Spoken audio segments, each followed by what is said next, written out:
कहानी अर्शी की चैनल में आप सभी व्यूअर्स का स्वागत है। मेरा नाम शालिनी है और मेरा संबंध एक सीतापुर गांव से है। मेरी ये कहानी आपके रोंगटे खड़े कर देगी कि किस तरह मेरे दादा गांव की लड़कियों के बाल काटने के नाम पर आधी रात को उनके साथ छत पर जाते थे। जब सच्चाई खुलकर मेरे सामने आई तो मेरी आत्मा तक काँप गई, क्योंकि सच्चाई उससे कहीं ज़्यादा भयानक थी जो साफ नज़र आ रही थी। मैं आहिस्ता आहिस्ता दबे पाँव सीढ़ियाँ चढ़ रही थी। रात का अंधेरा बढ़ता ही जा रहा था। सिर्फ छत पे टिमटिमाती रोशनी नज़र आ रही थी। आज की रात मुझे मौका मिल गया था कि मैं अपनी जिज्ञासा को दूर कर सकती थी और यह जान सकती थी कि आखिर दादा आधी रात को छत पर करते क्या हैं। हर बार दादी की पहरेदारी इतनी सख्त हुआ करती थी कि मैं चाहकर भी सीढ़ियों की तरफ नहीं जा पाती थी। और कभी कभी तो मुझे दादी पर हैरत होती थी कि कैसे वह दादा को किसी भी कुंवारी लड़की के साथ रात की तन्हाई में अकेले छोड़ सकती हैं। लेकिन आज की रात दादी पता नहीं कहाँ गई थी। घर में आसानी से सीढ़ियाँ तक पहुँच गई थी। मेरे दादा कुछ देर पहले ही गांव की नई बालिग होने वाली लड़की मीना को लेकर छत पर चले गए थे और अब वह पूरे 1 घंटे से पहले नीचे नहीं आने वाले थे। उस 1 घंटे में दादा लड़की के साथ क्या करते थे और छत पर क्या क्या होता था, यही सब जानने की मुझे जिज्ञासा थी। कहने को तो मेरे दादा के पास पैसे की कोई कमी नहीं थी, लेकिन उनका काम और उनके करने का तरीका मेरे लिए बहुत ही हैरान कर देने वाला था। और आज की रात मुझे यह जानकर रहना था कि आखिर दादा सिर्फ बालिग होने वाली लड़कियों के ही बाल क्यों काटते हैं, और वह भी आधी रात को छत पर अकेले। न दादी कभी छत पर जाती थी और न ही किसी के घर वाले लड़की के घर वालों में से किसी को साथ जाने दिया जाता था। मैं आधी सीढ़ियाँ चढ़ चुकी थी और इस रात से पर्दा उठने ही वाला था कि दादा मीना के साथ क्या करने वाले हैं।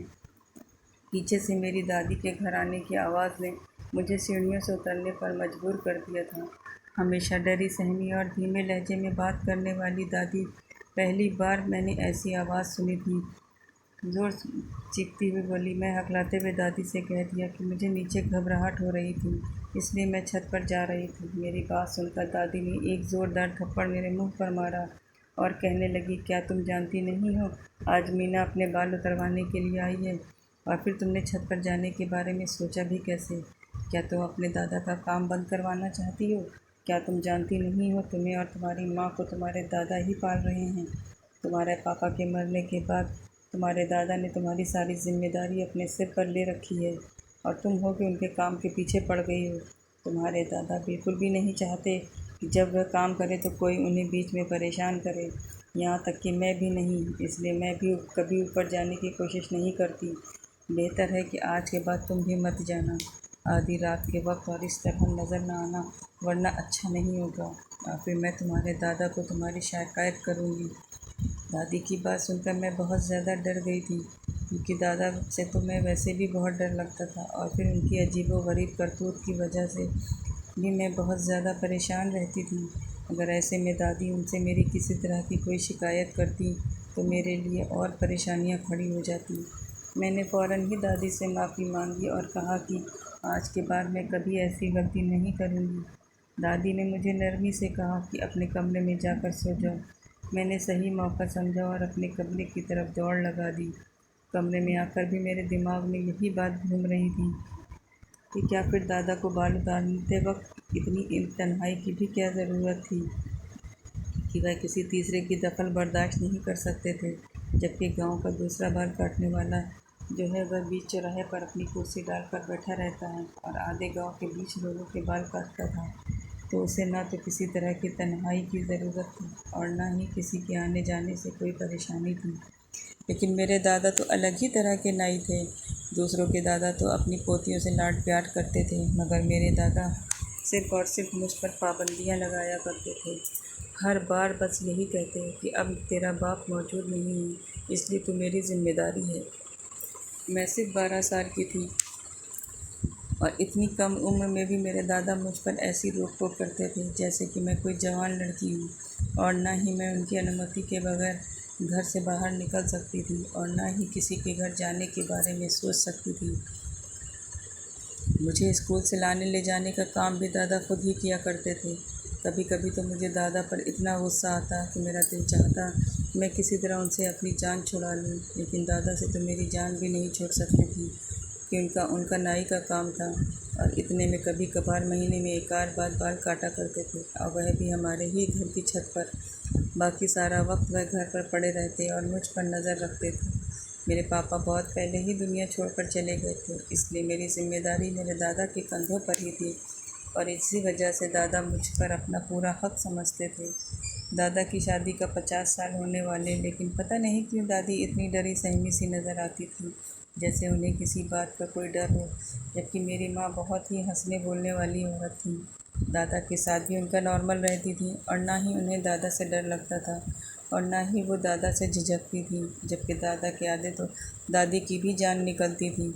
दादा से नज़र मिलाकर बात तक नहीं कर सकती थी, बल्कि खामोशी से उनके हर हुक्म के आगे सर झुका देती थी। जो भी था, मुझे अपने दादा एक आंख नहीं भाते थे, क्योंकि उनकी वजह से मेरा बचपन भी जवान लड़कियों की तरह गुजर रहा था। जैसे जैसे मुझे समझ आई और पता चला कि मेरे दादा क्या काम करते हैं, मैं हैरान रह गई, क्योंकि मेरे दादा दादी के बाल नहीं काटा करते थे, बल्कि वह तो बस लड़कियों के ही बाल काटा करते थे, और वह भी ऐसी लड़कियों के जो बालिग हो जाया करती थी।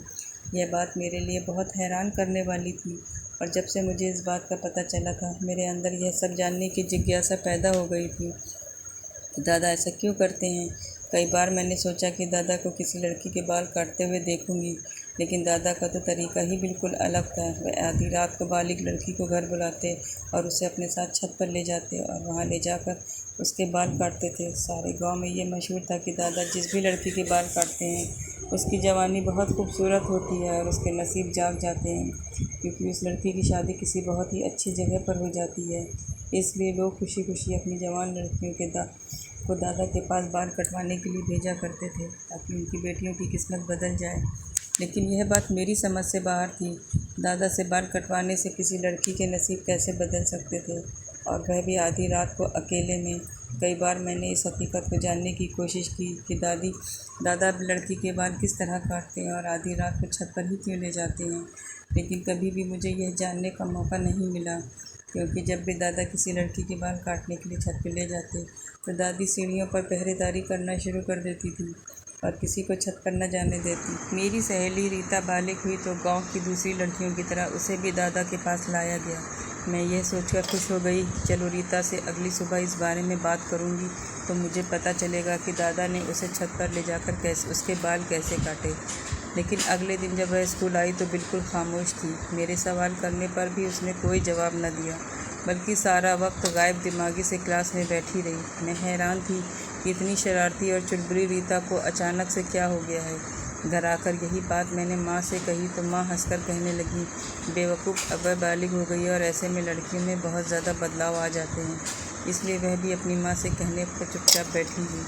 अब उसके सर पर बाल भी नहीं है, शायद इसलिए झिझक रही होगी। माँ की बात सुनकर मैं संतुष्ट हो गई थी, बल्कि 14 साल की रीता अब बहुत अलग सी लग रही थी, और क्लास के सब बच्चे भी उसे लगातार चिढ़ा रहे थे। हो सकता है वो शर्मिंदगी के मारे सारा वक्त खामोश रही हो, मगर मुझे क्या पता था उसकी खामोशी के पीछे का राज क्या है।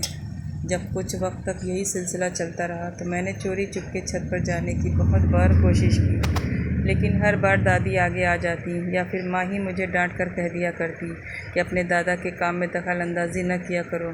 तुम्हारे दादा ही हैं जिन्होंने तुम्हारे पापा के मरने के बाद हमारा पेट पाल रहे हैं।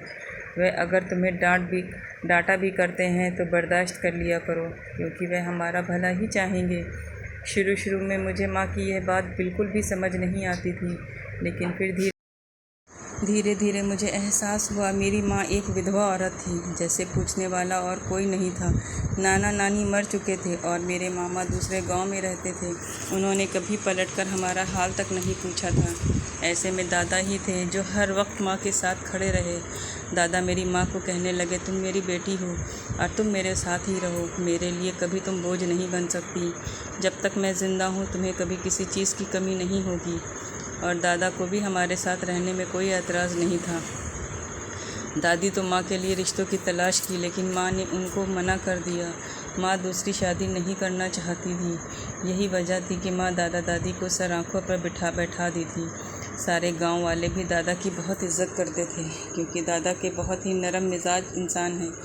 उनकी सारी डांट मेरे लिए ही थी, लेकिन माँ का कहना था इसमें भी उनकी मोहब्बत छुपी हुई है। जब मैंने यह बात सोची तो मुझे भी यह बात अच्छी लगी कि अगर दादा का सहारा हमारे साथ ना होता तो शायद हम दोनों माँ बेटी आज इस गांव में बेसहारा और मोहताज की ज़िंदगी गुजार रहे होते। जिस रात मैंने दादी से वादा किया था कि मैं अब कभी दोबारा दादा के काम में टांग नहीं अड़ाऊंगी, उस रात के बाद से मैंने कभी छत पर जाने का सोचा भी नहीं। मैं डर गई थी कि अगर दादा दादी से मेरी शिकायत कर देंगी तो मैं और मेरी माँ कहाँ जाती। दादा का काम पहले की तरह ही चल रहा था। कभी महीने में तो कभी 1.5 महीने में कोई ना कोई लड़की बालिग होकर हमारे घर आती और दादा के साथ खामोशी के साथ ऊपर छत पर चली जाती। दादी सीढ़ियों के आसपास ही रहती और 1 घंटे बाद जब वह लड़की छत से वापस नीचे आती तो दादा उसके काफ़ी देर बाद ही नीचे आते और उनकी हालत काफ़ी ख़राब सी नज़र आती। इस बात के बारे में मुझे वक्त पता चला जब एक रात मैं मटके से पानी पीने के लिए आंगन में आई और दादा को सीढ़ियों से उतरते हुए देखा। दादा का हुलिया बहुत ही ख़राब लग रहा था। उनकी सांस भी फूला फूली हुई थी। ऐसा लग रहा था जैसे वह बहुत मेहनत का काम करके नीचे आए हों। दादा हमेशा काले रंग की धोती बांधकर ही लड़कियों के बाल काटने छत पर जाते थे, लेकिन जब वह नीचे उतरे तो उनके कपड़े भी बदले हुए थे। ना ही उन्होंने धोती बांधी थी और ना ही उनके शरीर पर कुर्ता मौजूद था। वह तो हाँफते काँपते सीढ़ियाँ उतरे थे, जैसे बहुत ही ज़्यादा थक गए हों और उनके लिए चलना भी मुश्किल हो रहा हो। और फिर मुझे याद आया कि जब भी दादा किसी लड़की को बाल काटते तो पूरा दिन कमरे में बंद रहते थे और दादी को भी कमरे में जाने की अनुमति नहीं थी। 1 घंटे बाल काटने के बाद दादा इतना भी कैसे थक जाया करते थे कि सारा दिन कमरे से नहीं निकला करते थे। और फिर उस वक्त उन्हें चलता देखकर मुझे ऐसा लग रहा था जैसा वह खेत में हल जोत कर आ रहे हों।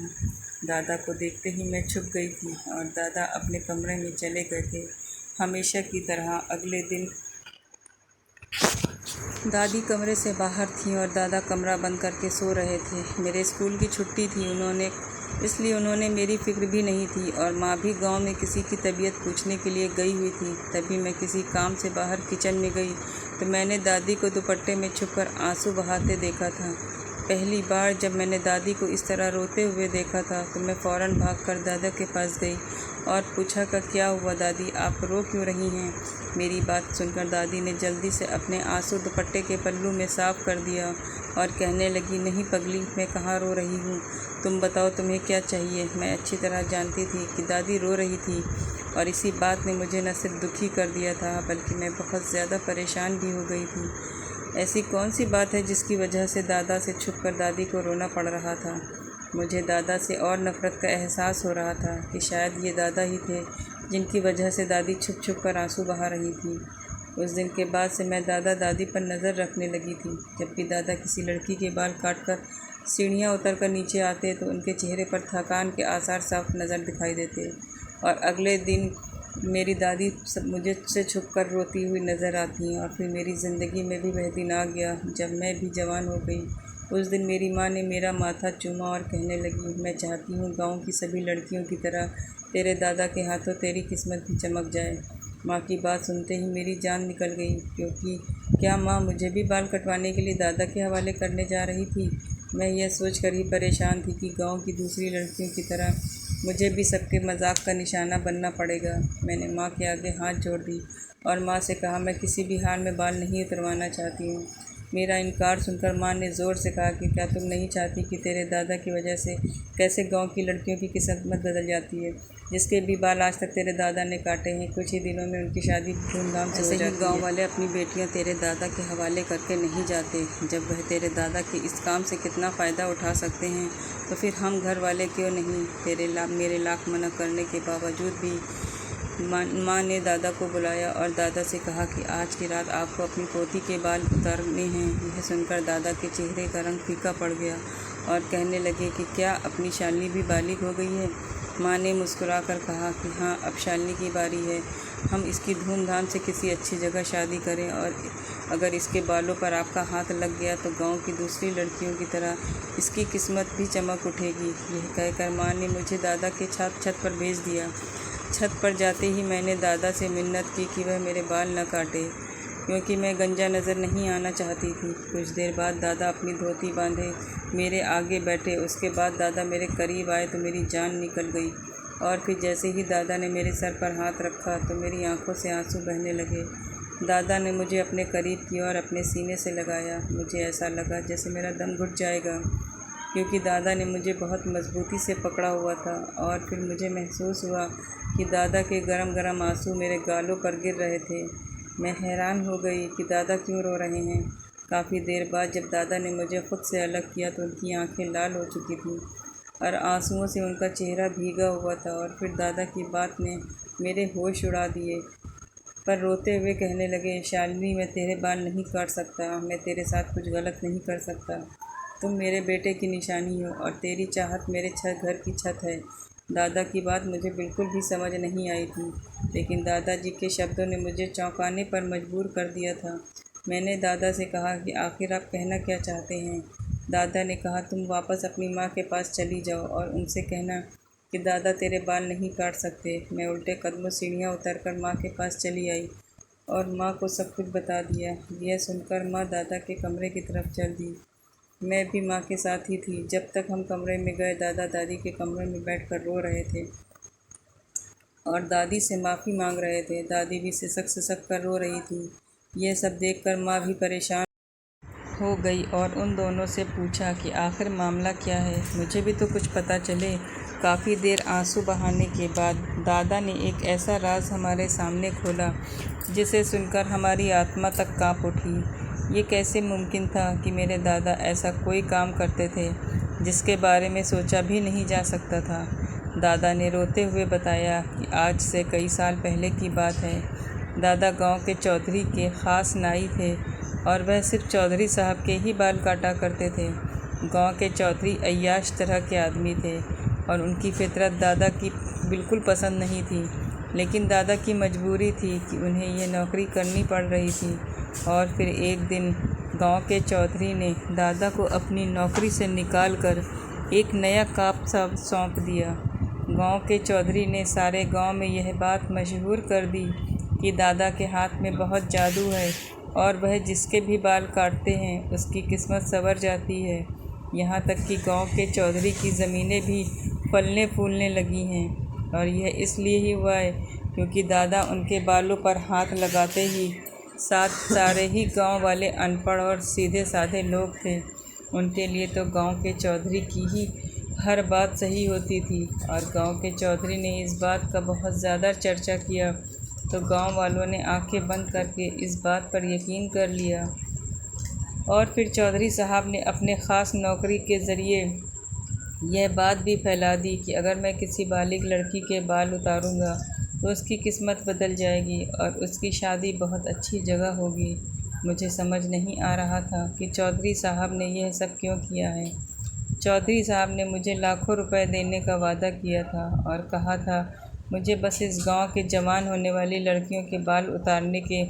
मुझे लगा कि इसमें कोई गलत बात नहीं होगी। और फिर जब गांव वाले यह सोचकर मेरे पास अपनी नई बालिग बेटियों को मेरे पास लाने लगे कि उनकी किस्मत बदलने लगी, तो मैं भी खुशी खुशी रात के अंधेरे में उनके बाल उतार दिया करता था और बदले में चौधरी साहब मुझे हज़ारों रुपए दे देते।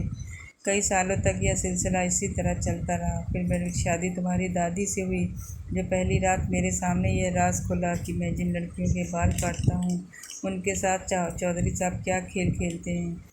और यह जानकर भी मेरे रोंगटे खड़े हो गए थे। लेकिन चौधरी साहब के इस बुरे काम में बुरी तरह फंस चुका था और ख़ुद को नहीं बचा पाया था और आज तक मैं उनके इस खेल का शिकार हूँ। चौधरी साहब को कम उम्र नई जवान लड़कियों के साथ अपनी हवस पूरी करने का शौक़ था और गांव के इस बात को बहुत ज़्यादा छुपाया जाता था कि कोई लड़की कब जवान हुई है। इसलिए चौधरी साहब ने यह खेल रचाया और लोग उनकी बातों में आ गए। जवान होने वाली लड़की जैसे ही मेरे पास आकर अपने बाल कटवाती तो चौधरी साहब को इस बात की खबर हो जाती कि अब यह लड़की नई बालिग हुई है और वह उसके साथ अपनी हवस पूरी करने के लिए कोई नया खेल रचाकर उसे अपनी हवेली बुला लिया करते थे। और गांव के हर बालिग लड़की उनकी गंदगी और तिरस्कार का शिकार बनी हुई थी और तुम्हारी दादी भी उन्हीं लड़कियों में से एक थी। और इस बात का राज दादी की शादी की रात तुम्हारी दादी ने मेरे सामने खोला था। लेकिन उस वक्त तक मैं बुरी तरह चौधरी साहब के काम में फंस चुका था कि चौधरी साहब ने मुझे ब्लैकमेल किया था कि अगर मैंने किसी के सामने भी यह बात खोलने की कोशिश की तो वह बिल्कुल भी इस बात को स्वीकार नहीं करेंगे, बल्कि मुझे ही चरित्रहीन ठहरा देंगे। इस डर से मैंने ना ही कभी चौधरी साहब का काम छोड़ा और ना ही कभी तुम्हें अकेली घर से बाहर जाने की अनुमति दी, क्योंकि मैं जानता था कि उनकी नज़र कितनी गंदी और ख़राब है। तुम्हारी दादी बहुत अच्छी तरह जानती थी कि जिन लड़कियों के बाल मैं काटता हूँ उनके साथ चौधरी साहब क्या करते हैं, इसलिए वह छुप छुप कर रोया करती और ख़ुद भी कई घंटे रोने के बाद ही नीचे आता था, क्योंकि मैं इस गंदे काम में शामिल नहीं होना चाहता था। चौधरी साहब ने मुझे ख़ास काले रंग की धोती दी थी और कहा था कि लड़की के बाल काटते वक्त यही धोती पहना करो ताकि लोगों को लगे कि यह कई तुम कुछ ख़ास करते हो, जिसकी वजह से लड़कियों की किस्मत बदल जाती है।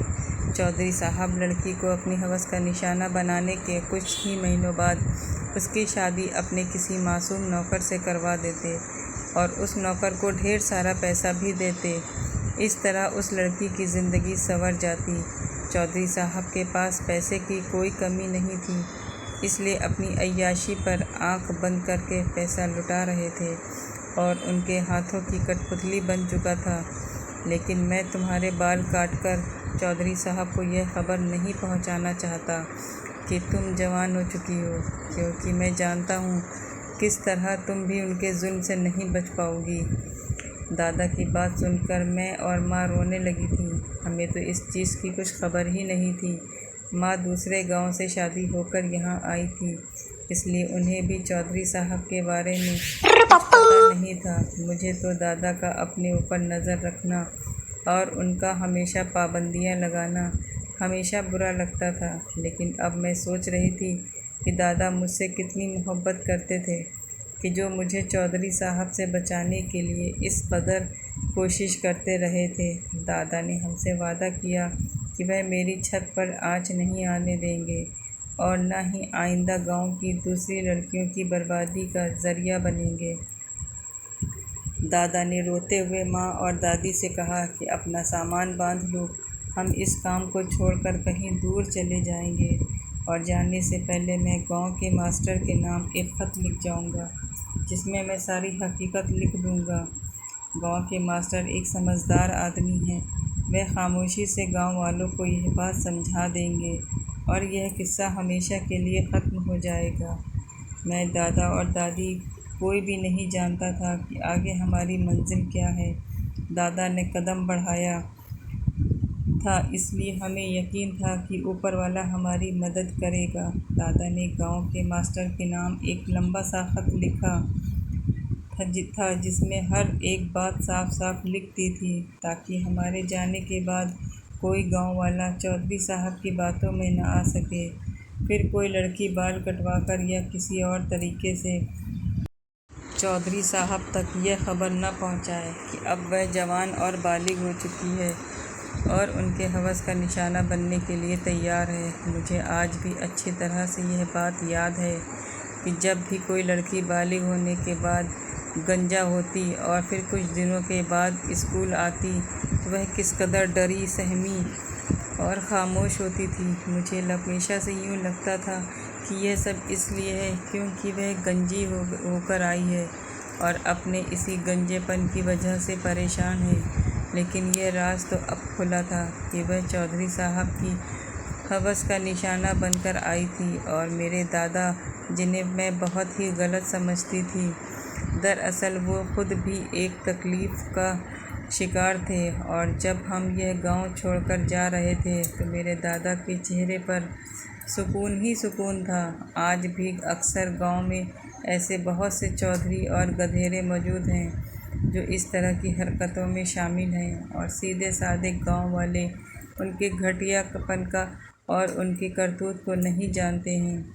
शहरी लोगों को चाहिए कि वे देहातों में पढ़ाई और शो के सिलसिले का आगे बढ़ाएं, ताकि सीधे साधे और भोले भाले गांव वाले ऐसी घटिया सोच के लोगों को खुद को बचा सकें। दोस्तों, उम्मीद करती हूँ आपको कहानी पसंद आई होगी।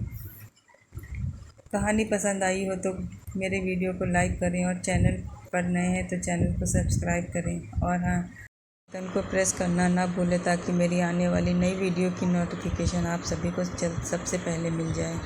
धन्यवाद।